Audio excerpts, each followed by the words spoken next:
Welcome to episode 173 of the Ski Podcast, and thanks for joining us, listener. Today we're going to be discussing backcountry in Scotland, the Freeride World Tour in Verbier, and Pays de Gex in France. And before we move on, I'd just like to mention the Sports Podcast Awards. Thanks to you, listener, if you voted for us. It's a very small chance, if you're listening to this podcast, that you can still vote for us, because voting closes on the 6th of April, but we're in the wilderness category. We've been shortlisted in there. Sadly, no winter sports category anymore. So if you're one of the first people to listen to this podcast tomorrow, hopefully, when I release it on the 6th of April, then there's still a chance to vote for us at sportspodcastawards.com. Now, my name's Iain Martin. I'd like to introduce my guest today. I'm delighted to welcome back ski journalist Catherine Murphy, who was last on the show in episode 99. Hi, Catherine. Hi, Iain. Thanks for having me. But from the sounds of it, you've been everywhere, so it's a very long season for you. Just remind us where you're joining us from today. Oh, well, my ski season finished 2 days ago. I was in the Three Valleys. At the moment, I'm in Catalonia. That sounds wonderful. We're also joined for the first time by instructor and filmmaker George Treble. Hi, George. How are you? Hello, Iain. Yeah, I'm very well, thanks. Thanks for having me. Remind me where you are today, George. I'm in Morzine, French Alps. We're coming towards the end of the season now. We're in early April. How's it looking in Morzine just now? In Morzine, there's not much snow left, but up in Avoriaz, it's surprisingly good, actually. It's cold and sunny, and there's loads of snow. So surprisingly, it's pretty good. Excellent. That's really good to hear. And finally, also with us today, we have multi-sports instructor and founder of British Backcountry, Blair Aitken. How are you, Blair? Excellent. Thanks, Iain. I can see from the video you're sitting in your car right now. Whereabouts are you? Near Aviemore, edge of the Northern Cairngorms. Right, okay. And are you still out on the mountain? Have you been doing any skiing today? Not today, day off today. We've just come off the back of 4 days of leading groups in the Northern Cairngorms, some bike and ski trips and some steep skiing in the gullies. Excellent. Well, we're going to be talking about steep skiing in the gullies a little bit later on when we talk about the film that yourself and George made called 10 in a Weekend. Catherine, you mentioned you just been out in the Three Valleys. I take it that was the last time you were on skis, was it? Yep, that was, I think, 2 days ago was my last morning on skis, yeah. So where were you? Superb. We were staying in Les Manouir, and on the last day we skied Val Thorens and around the Three Valleys. I was there to ski the Enduro race, which was unfortunately cancelled due to weather conditions. But we had a great time. The snow conditions were absolutely superb, so we had a great time. Excellent. George has already told us about skiing in Avoriaz. Blair, what is the situation for skiing at the moment in Scotland? It's still possible. For ski touring, yes. There is lift surf skiing at Cairngorm, but it's very limited. They've just had the Brits, though. They spent a huge amount of time getting some terrain park open, features opened. So that's excellent, but it's all on top of the mountain. So it's basically either hike or bike in, long approaches, and then there's some terrific conditions on top, or the limited conditions at the top of the train at Cairngorm. Excellent. Well, we do have a lot of snow still out in the Alps, as Catherine referred to. It's been snowing quite heavily last weekend, and so we have a few snow reports to catch up with. We've got Dave Burrows reporting from Glacier 3000, Andy Butterworth from Kaluma Travel from St Anton, Rob Rees out in the Aosta Valley, and Simon Burgess reports from Andermatt. Hello, Iain. Hope you're well. It's Dave Burrows from SnowPros Ski School. Just got back from a day trip to Glacier 3000 in Switzerland. Glacier 3000 is sits on a glacial plateau, if you like. It's pretty flat. Or some parts of it are pretty flat, but I actually found some amazing skiing there. So it's been quite a big storm sort of weather system that's gone through the last few days, and the wind has switched round to come from the northeast. And what that means is Glacier 3000 was shut over the course of the weekend. Today was the first day that it opened, and there were sort of fresh tracks everywhere, powder, the pieces are in amazing condition. And as you might get from the name, Glacier 3000 is located at sort of 3,000 meters altitude, and the majority of the skiing is sort of between 2,000 and 3,000 meters, and actually the conditions up there and the sort of the clothing and the layers I had to put on was more like sort of January conditions. It was absolutely amazing. I'm back now at my house in Vallees, and the snow line sort of in this valley is up, sort of creeping up towards about 2,000 meters or something like that. But actually the weather's set fair for this week, so there's still some decent skiing to be had for those who are prepared to go and seek it.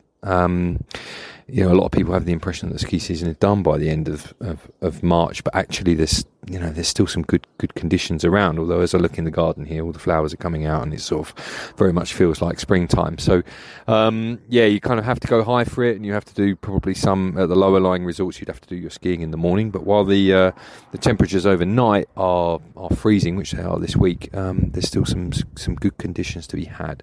Hi Ian, hi everyone. It's Andy over in St Anton doing what will probably be the last snow forecast of the season on April Fool's Day. After a phenomenal first 3 weeks of March, the sun was out, people had pretty much topped up their tans, were putting the skis away and getting the sun loungers out. The last week or so has made a huge U-turn and surprised everybody, I think. It started just before the weekend. We got some rain and signs of a cold front coming in. Over the weekend, last Saturday, Sunday, Monday, it started to snow, and snow really quite heavily. And probably in the last 5 to 6 days, it's put down well over 80 centimetres to a metre of snow up on the top of the mountain. Sadly, the temperatures have been been fluctuating quite a lot. So lower down, like resort level, 1,300, 1,400 metres, it's been some nasty rain, actually, and quite a bit of wind. Up high has been huge amounts of snow for this time of year, which has been great for extending the season. Everyone, as I said, was pretty much ready for the summer to come, but this last week has turned everything around. But more importantly, kind of looking forward to the full Easter break and going into the Easter weekends, the forecast is for lovely sunshine. So with the new covering of snow, certainly high up, skiing down to 1,800 metres at like sort of St Christoph level into Zers, currently snowing very heavily in Lech as well. The whole of the Arlberg region has enjoyed another good old sort of Easter dump of snow. So this is definitely going to set us on track. Certainly piste skiing until way towards the end of the season, which is the 23rd, 24th of April this year. So off the piste, I think we can pretty much forget it. There's been too much wind and too much rain in various places. But on the piste skiing is really, really quite lovely. And with the good conditions coming up, the sun coming out, I can imagine there's going to be a lot of people getting the touring skis and really enjoying some of the safer backcountry with the skins on and getting out and really enjoying the nature. So let's hope that continues. Like I said, the sun coming out. The weather's going to turn again in the next couple of days, and we're looking forward to a lovely spring-like April. Hope everyone's managed to enjoy their skiing wherever they've been this season, and certainly hope to see everybody back out on the slopes come next December. Cheers everyone, all the best, bye. This is Rob Rees reporting from the Aosta Valley in northwest Italy, just the other side of the Mont Blanc tunnel. Been skiing various resorts in the valley this past week. Very good snow depths in all resorts, and I would particularly recommend a visit to La Tuile or the Monterossa ski area. There's been fresh snow, a lot of fresh snow on both Friday and Saturday, and the temperatures have been holding quite cold over the weekend, so you won't get better, more dreamlike powder or great empty piste. Aosta Valley is accessible via Turin Airport, and get yourselves out here for some superb Easter spring skiing. It's been absolutely quite a remarkable week road tripping around this area. Hi Ian, Simon here, out in Andermatt doing some filming for the end of the season. What can I say? Conditions have been absolutely fantastic, but more than that, it's dead quiet out here. There is no one about on piste, and it is absolutely gorgeous sunshine. Yesterday, up at the Gemstock, enjoying over 1,500 metres of vertical descent. The piste were in absolute brilliant nick all the way down to the village. And this morning, off, and I'm sorry for the pronunciation here, Shea Hunestock, the piste again are absolutely fantastic. Further over towards Cedron and Decentis, it gets a bit slusher, especially in the afternoon. But honestly, for Easter skiing, no complaints can be had. Wishing everyone a good end to the season. Thank you very much. The Ski Podcast is sponsored by Les Trois Vallées. It's the largest ski area in the world. Regular listeners will have heard my chat with Tom and Olivier in episode 172 about Les Trois Vallées Enduro. Sadly, as Catherine mentioned, that event was cancelled due to the bad weather that was forecast for that particular day. But there are still some great events coming up in Les Trois Vallées between now and the end of the season. You've got Alexis Pantereau's Winter Legacy event coming up this weekend in Courchevel, and also an event I took part in last year called the Dinastar x3 or X3 triathlon. That's quite an unusual event. You actually cycle, quite significant, from around Basel up to 1850. Then you do a trail run around 1850, and then you ski tour from 1850 up to Salir. I really, really enjoyed that event. I'll put a link to the show notes for my report and it. But if you fancy doing it, it's on the 16th of April this year, I think. And skiing will continue in Les Trois Vallées, assuming snow conditions last, which they look like they will do, towards the end of April. And Val Thorens will be open until the 8th of May. So a lot of skiing to do there. But let's move back to the UK again. We were talking about, big mountains in Europe, and you mentioned, Blair, some of the gullies and the top of the mountain skiing in Scotland. Now, I really wanted to have you two on the show, yourself and George, not only because you have so much experience of skiing the backcountry in Scotland, but I particularly wanted to talk to you about a movie that I saw called 10 in a Weekend. It's a absolutely brilliant film. And I recommend all of our listeners to watch it. It's only about 10 or 15 minutes long, but it really gives you such an insight into what options there are for kind of steep and challenging skiing in Scotland. Blair, I wonder if I could start with you. What inspired you to put this film together? It was actually my business partner's idea. We had done several of the descents already, and Gavin Carruthers wanted to try and put it together into a little film. He wanted to sort of document them, and we both work as teachers Monday to Friday. Didn't have enough time to do it, so I just said, well, look, this fits into a weekend. It'll be horrendous, but it's possible. Did you just want to clarify what the 10 are? What are we talking about, 10 in a weekend? So the idea was to ski the 10 highest mountains in the United Kingdom in one weekend. So it fits into your working week. So you can finish work on a Friday. We do a half day, and ski Ben Lors, which is separate from the others, and then go up to Ben Nevis and ski Ben Nevis, Carmonderg, Annick Annick Moor. Then you have to move over to the East Coast and you have to ski what we call the Cairngorm 4000ers, 4,000-foot mountains. And that is Brearich, the Angels Peak, Cairntoul, Ben Macdui, and Cairngorm. The difficulty is trying to fit it in and get some sleep. There's very little time for sleep, but it does work. Yeah, you just about got away with it. Doing regular jobs and managing to ski these 10 peaks in a weekend. Just out of interest, you mentioned Ben Lors. It happens to be a place that I know because back in my kind of family history, my grandfather had a sheep farm in just around Killin. And my mum learnt to ski on Ben Lors. They go up in a tractor and then ski down afterwards. Probably not the same face that you went on, I would guess. George, can I ask you a question then?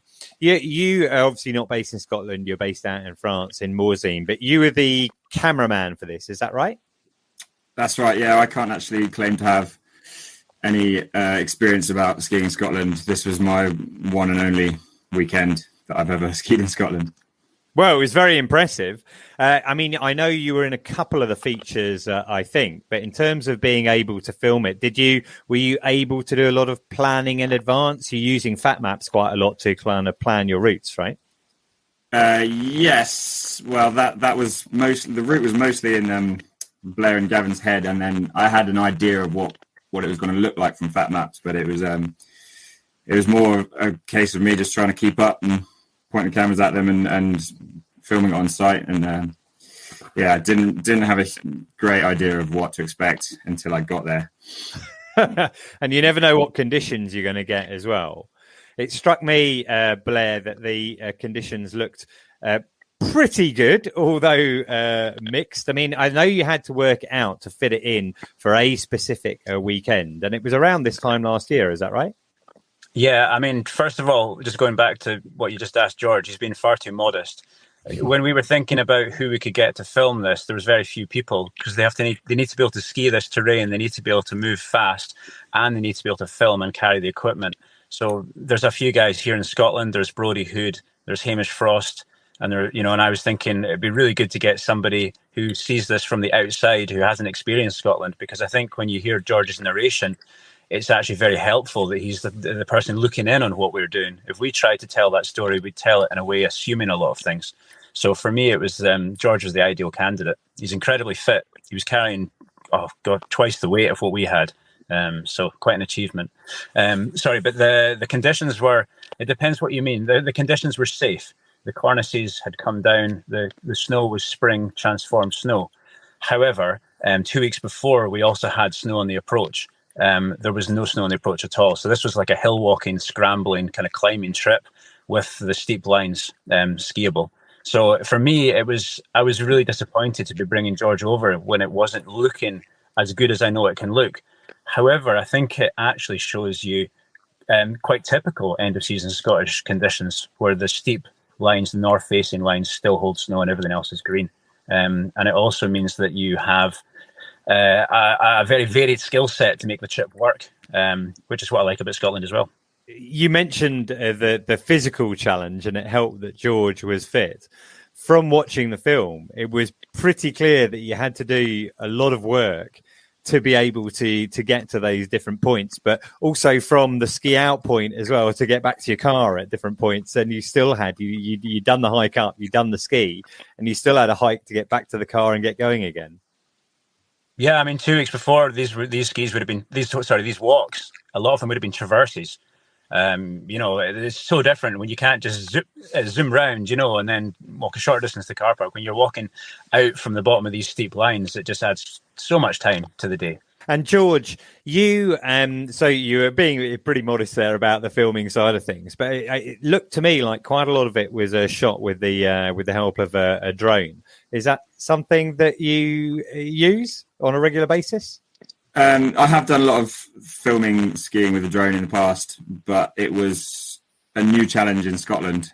It's pretty windy. A lot of the ridges that we were stood on were very windy, and there was clouds coming in and out. And sometimes there was like moist clouds as well, so the drone was getting wet. So I didn't actually get that many shots with the drone. A lot of it was just using GoPros, and actually Blair's iPhone got a lot of the good shots on it.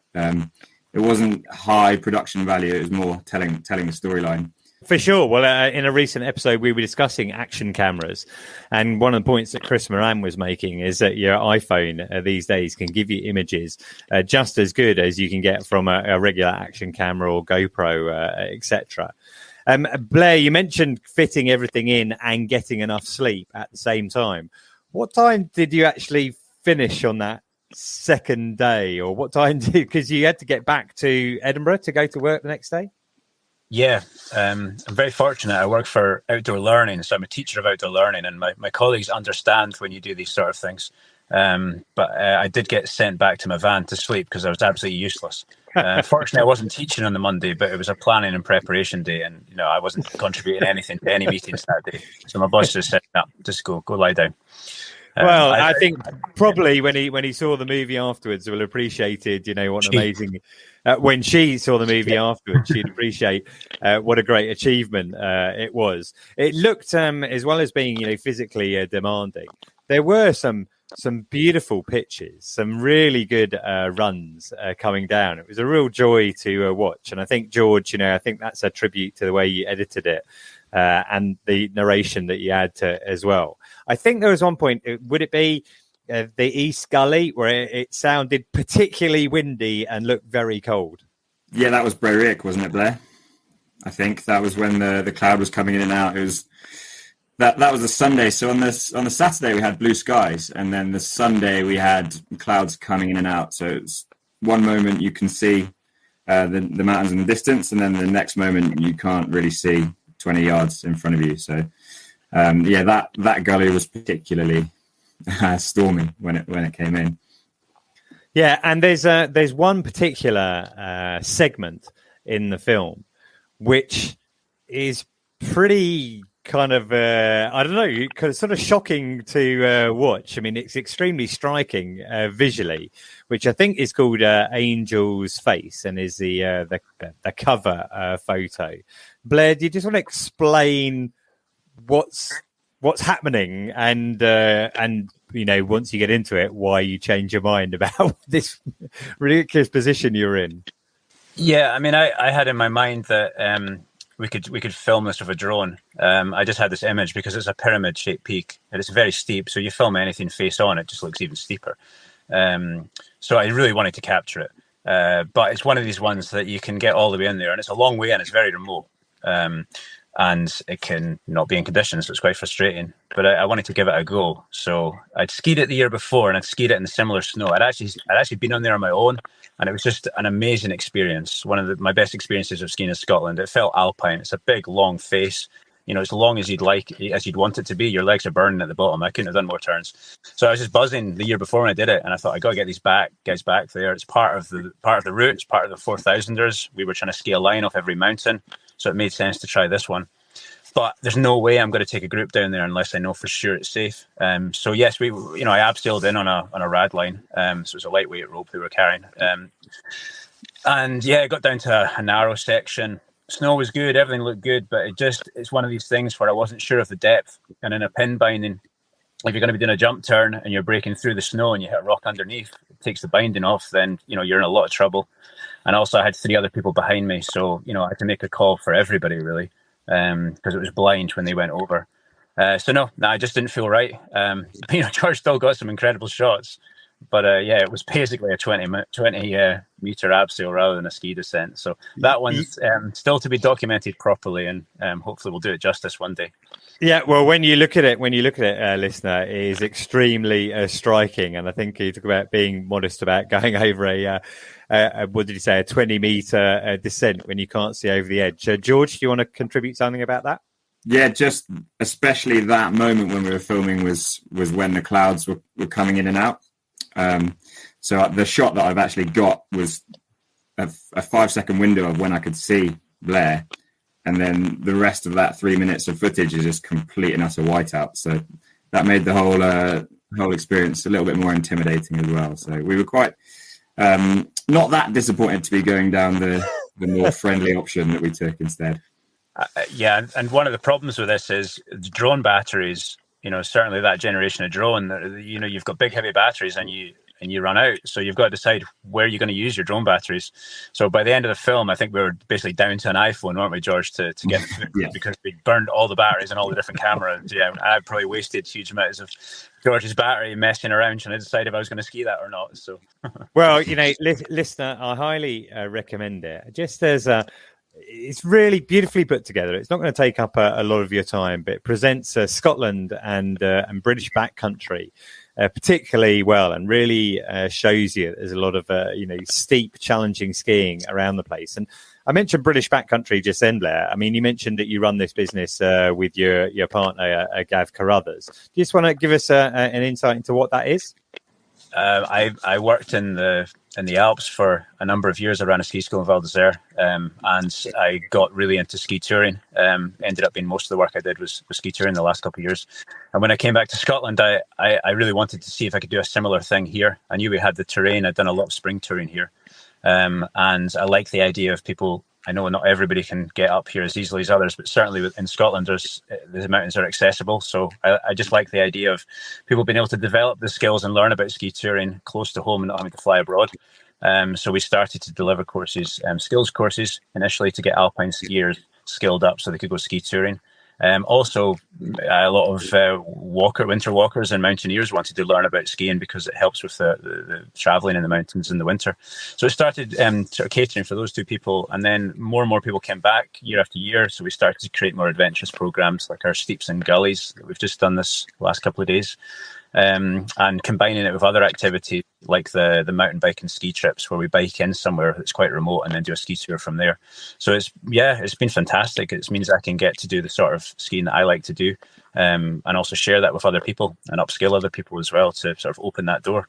And of course, a lot of our clients will then go off to the Alps and with experience of using the equipment and a lot of transferable skills. But equally, a lot of people eyes are open to the fact that, you can do this activity in Scotland. There's a little bit of effort involved, but there's also a little bit of effort involved in getting out to France or getting out to Switzerland. So for me, walking into the Cairngorms is actually easier than getting on a plane to Geneva and transfer to wherever I'm going, So it just depends how, what sort of effort you want to put in, but it's definitely worth it.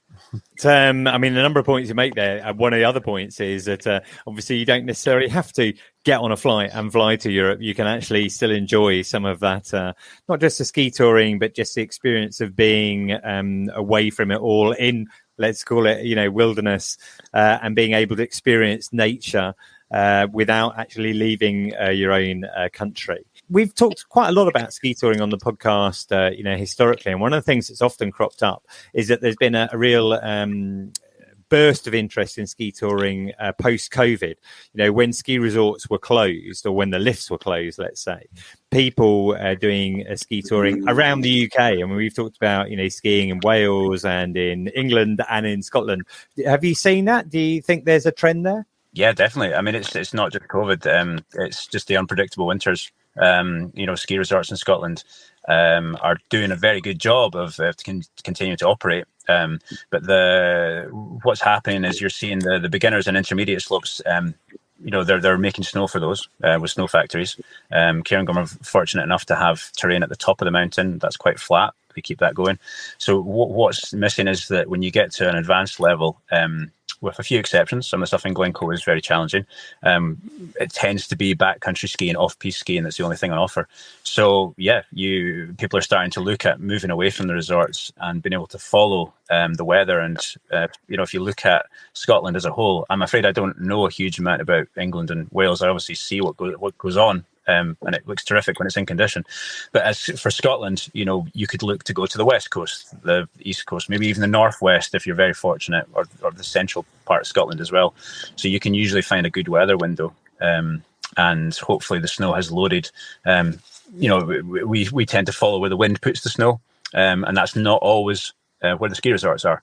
So we can follow the wind and we can think about where the snow has been deposited, and we can choose tours appropriate to that. So yeah, it just allows you to continue to go skiing and to do challenging terrain without, as I say before, without traveling long distances. Yeah, well, I think the film that you put together, George and Blair, I really recommend it to listeners, and I think it shows off, what Scotland has to offer. So congratulations on doing it, and I hope continues to get lots of views. You mentioned the snow in Scotland, Blair, can sort of be unpredictable, can vary, but there was one event that did take place in Scotland last weekend. That was a Brits, which took place in Cairngorm. And it was brilliant to see that event back on snow again after COVID and various things have prevented it going ahead. But it was held in Scotland, and I wasn't able to go up there, but I did have a look at the results, and I noticed there were multiple Olympians who were taking part. I saw Murray Buchan was there, Leslie McKenna, who even at she's probably what you might call a veteran now, but I saw that she picked up medals in skiing and in snowboarding, showing off her skills. And also, I was really excited to see that Kirsty Muir turned up. Kirsty Muir, listeners may know, is Britain's youngest Olympian at the Beijing Winter Olympics. And as it goes, I happened to interview her last week. There'll be a special episode with my interview with Kirsty Muir coming out pretty shortly. And we talk about her X Games medals and her experiences at Beijing. So that should come out in about a week's time. But that's brilliant, Blair and George. I'm going to move on to Catherine now, if that's okay. Catherine, you're joining us from Spain now, and you said you're in Les Trois Vallées, but previously you're out in Pays de Gex, and I was interested in this when we were talking about it, because I think listeners are always interested in finding out more about ski areas that they probably maybe haven't heard of and certainly don't know so much about. So I wondered if you could just start off by telling us where that is. Yes, Iain. Pays de Gex, out of all the hundreds of times that I've flown in and out of Geneva Airport to go skiing in Switzerland or France, I had no idea that this place even existed. It's on the French side. It's in France. It's 20 minutes from Geneva Airport. You can literally see the runway in Geneva Airport from the slopes when you're out skiing. So it's an area, it's very natural. I don't like the word authentic, but full of authentic villages. A lot of expats who maybe work in Geneva choose to live in Pays de Gex because it's cheaper than Switzerland, and it's just a lovely, lovely area to discover both in winter and in summer. So we're saying it's just on the north shore of Lake Geneva. Is that the Jura mountain range then, right? It's actually to the south of the Jura mountains. Yeah.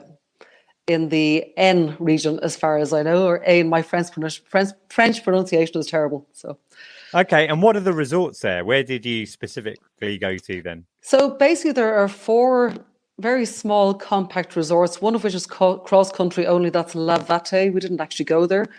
The other 3 areas between them have a grand 41 kilometres of piece, Iain.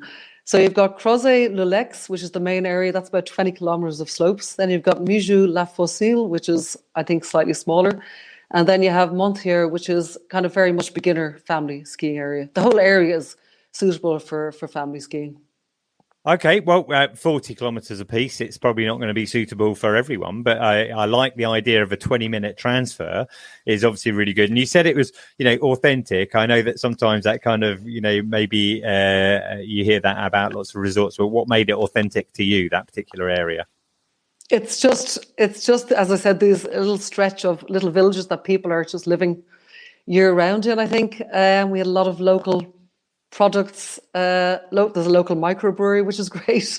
It's just small, compact ski areas, very pretty tree-lined runs, family-friendly in Mijou, and not big and industrial scale ski resort. I think I would compare it to places like the French Pyrenees, the Catalan Pyrenees, or Abruzzo in Italy, which you talked about recently. That's the kind of vibe, very local, small ski area. Everything easy to get around. Yeah, for sure. Well, you mentioned a Roccarazzo that I went to in the Abruzzo during February half term, and that was perfect for a family holiday, slightly larger area, but in terms of budget, much more affordable way to take your family to go skiing. What sort of altitude are we talking about for these different resorts then? So the skiing takes place between 900 metres and 1,680 metres. I think the highest point in the whole area is 1,723 metres, Crête de la Neige. So we're talking about mid-altitude, mid-level skiing, which is good for families as well. And I think one of the things we're talking about is looking ahead to next season. If you're a family, maybe taking a midterm break, you don't have to go and spend a week in Pays de Gex. You can do 3, 4, 5 nights. In the very peak season, so midterm break, February, there is a ski bus that goes between the different resorts. But in low season, there isn't. So you would have to think about hiring a car, probably on the French side of Geneva Airport, and having that car, or else making the choice just to stay. We stayed in a hotel called the Bois Joli, a 3-star hotel, 5-minute walk to the lift at Crozet, and right next to the ski hire shop. So you could just make the choice to ski around that area for a few days. And what time of year were you there? And what was the snow like when you were there? I was there from January the 21st. And as we all know, the French resorts and some of the Alpine resorts had difficulties with snow at the start of the season. So the area had opened for skiing, but they had closed again and then reopened. So they just really reopened when we were there. And actually, we had very cold, windy weather on the first day of skiing. So the snow conditions were fine, but we had very cold, very high winds that day. One of the gondolas was closed between Le Lex and Crozet. I feel like I'm getting a sense for that type of area. And I think, for example, you mentioned Ski Abruzzo. When we went there, we went for 4 days. When I took the family to the Pyrenees at half term a few years back, and you can get a sense of where we can afford to go at half term, the Pyrenees, Abruzzo, and possibly Pays de Gex as well. We also skied for 4 days then, and went hiking for one of the other days. And I guess there's probably other non-ski activities you could do there as well. Yeah, lots of activities. We tried everything. We did the zip line, which costs around about 34 euros per person. We did the sledding on rails, or the luge, and that's 9 euros for 1 to 2 people. Some of the group went snowshoeing at night up to a hut for a fondue. I chose to just stay and have a nice meal. And you can also take about a 10-minute drive down to Ferney-Voltaire, which is named after the famous French philosopher, to Chateau Voltaire, which is a national monument in France. So that's a nice visit. Or you could take, if the weather's not great, you could go and visit Cerne, which is on the French-Swiss border, and that offers free daily visits if you're interested in the world of physics and the universe and all that stuff. We're talking about the place where they discovered the Higgs boson. Is that right? Exactly. Yeah. Right. Exactly. Okay. Yeah. I think your kids wouldn't necessarily appreciate that if on their more holiday for you were giving them a physics lesson. I think some of those activities, the kids will love obviously the luge and the zip line. I think it's a great family option for a short break, but also I think for couples, there's a lovely 5-star hotel called the Jiva Hill. And I think it might be couples that would decide to go to CERN or to the Chateau in Ferdy Voltaire. Yeah. Cool. Excellent. Well, that's Paydigex. I'll put a link into the show notes so, listener, you can find out a little bit more about it. We're just going to move on to, I guess, a very different kind of area, which is Verbier. The Freeride World Tour Final was due to take place just after I'd been in Verbier, which I reported on the last episode. Sadly, the weather again intervened. It wasn't so much that they had bad weather on the day. It was actually the Bec de Ros slope where they hold the event. They blasted it in advance to make it safe, and in fact, that blasting took a lot of snow off, and it wasn't really feasible to run the event. Now, we had Jane Shah on location, so let's listen to her thoughts and a couple of conversations that she had with a multiple winner at Verbier, Rainer Barkered and Nicolas Hale-Woods, co-founder of the Freeride World Tour. Hello, welcome to Verbier. I'm standing here at the foot of the incredible Bec de Ros, here for the finals of the Freeride World Tour. Thanks to some incredibly unpredictable weather patterns, there was a lot of will they, won't they in the days building up to the planned Verbier Freeride World Tour final, which was originally scheduled for Saturday 25th of March. After no doubt much debate by officials and several bombings to ensure security on the infamous Bec, the competition was confirmed late Thursday night that it would go ahead on Saturday. But then the weather forecast got worse, announcing a westerly storm with 50-kilometre-an-hour winds and wet snow. Our nerves were shot watching the ever-changing weather patterns, so I can't imagine how the riders were feeling. For those who don't know, the Bec de Ros is a legendary mountain in Verbier, boasting 600 metres of vertical, a gradient of over 50 degrees in some places, and extremely technical and incredibly rocky terrain. It's been the scene of both glory and tragedy for many of the world's best free riders over the years. This year, for one of the first times in a long time, riders of all categories were planned to drop in from a single start gate just below the summit. The riders all collected at Black Tap, the restaurant at the top of the jumbo piste, on Saturday morning. Sadly, hour after hour, the competition was postponed. They were just waiting for a weather window, which sadly never materialised. Finally, at 12:30, the competition was ultimately postponed and scheduled for Tuesday, which looked like the fantastic weather window of the week. It continued to snow all day Saturday, all day Sunday, most of the day Monday. Woke up on Tuesday morning to an incredible bluebird powder day. Fresh powder, blue skies, sunshine. The Bec was looking incredible. Security went up at the start of the day. And after bombing, sadly, at 7:30 this morning, we got the message that the whole face had gone. If you look at the pictures, you'll see why they decided it was completely unrideable. Sheer rock, big cornices, just impossible. So really, sadly, for all the riders, people who have waited, people who have organised, people who have spent their whole season waiting to ski the Bec, were disappointed. The prize ceremony has just gone ahead at the foot of the Bec de Ros. Champagne, smiles, lots of mixed feelings, and everyone planning a few hours of powder skiing before heading off, some to Alaska, some to Engelberg, some back to Sweden, all corners of the world. So it's been a nerve-wracking Freeride World Tour final for all the wrong reasons, and we wish the riders well for the rest of the season wherever they're headed. Thank you. This is Jane. Bye-bye.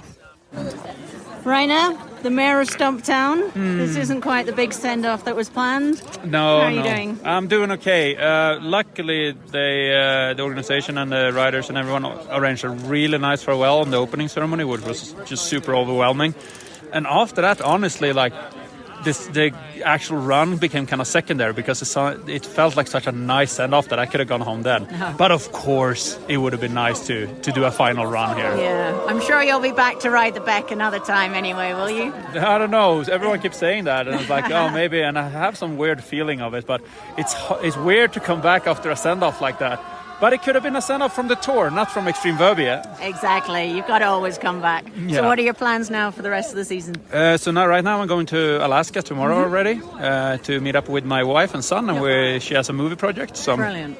Partially part of. My husband's there as well. He's in Valdez at the moment. Oh, yeah, nice. Yeah, looking good. So I'm pretty excited about that. Long trip, though. Yeah. But that and then go home. And I have a career in politics, too, that I have to tend to. So Brilliant. Yeah, so, but yeah, more skiing. All right, brilliant. Well, it's been amazing watching you over the years. So thank you so much for taking the time. Oh, thank you. Take care. I'm here with Nicolas Hailwood at the foot of the Bec de Russe. We've just finished the prize giving. Nicolas, I'm sure you got 1,000 thoughts in your head. What would you like to say? Well, I'd like to say that the spirit is still there. Organizing freeride events means you have to comply with the nature, the outdoors, and you have to be able to say no sometimes. Obviously, it's hard when it's the final on Bec de Russe, but that's life. It's the third time we have to cancel in 28 years. And that's part of the life of Freeride World Tour. We had an excellent season with really, really good stops, incredible action, great content. The juniors, the qualifiers, everything's booming. Freeride academies. So the sport is healthy, and I'm disappointed, but I'm also stoked about the general picture. Brilliant. It's nice to have some positivity. I guess that's just the game, isn't it, with freeride skiing? It's often harder to say no, to not take the risk and to turn back. So it's the same for the final. Yes, it's the same at every level, from pros to beginners. And that's a very important message. We have to minimize risks. We have to know that there are procedures and steps that you need to take. And yes, it's difficult to say no, but we know the consequences, and that's really part of our world. Yeah, it's security as well as fun, isn't it? Thank you so much for talking to us today, and good luck for the rest of the season. Thank you. Bye-bye. And Catherine, as part of your recent trip to the Alps, so we go taking the three valleys, you were in Verbier for the Freeride World Tour, I believe. Is that right? I was there for the final, the Extreme Verbier, Yeti Extreme Verbier. And, there was a lot of speculation as to whether the event would go ahead because of the weather conditions. And I don't think we expected it to go ahead, but they did their absolute utmost to make it happen. We got up the mountain early that morning. We spent about 4.5 hours in the Black Tap restaurant with the competitors, chatting to them as they waited. I mean, it must have been a huge mental stress for the various competitors to have not only the stress of what they're about to do, which is ski the Bec de Russe, but also that stress then of waiting to see whether the comp will actually go ahead. So originally it was scheduled for the Saturday. The weather conditions were very poor on the Saturday, and they pushed it looking for a weather window onto the Tuesday. So you're up there on the Tuesday. They're trying to decide whether or not it's going to be okay to run with it. Is that how that was? No, we were actually up on the Saturday for the original planned event, for the original comp. And the weather that morning was kind of white out and very big winds.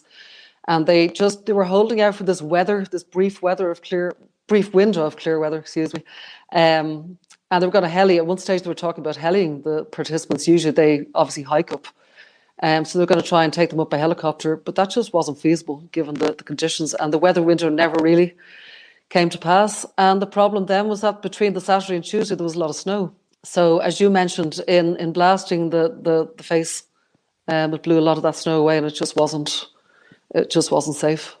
And it was a terrible pity for Riley that you were talking about, the longest serving competitor on the Freeride World Tour. He didn't get to do the Bec de Russe for the final time.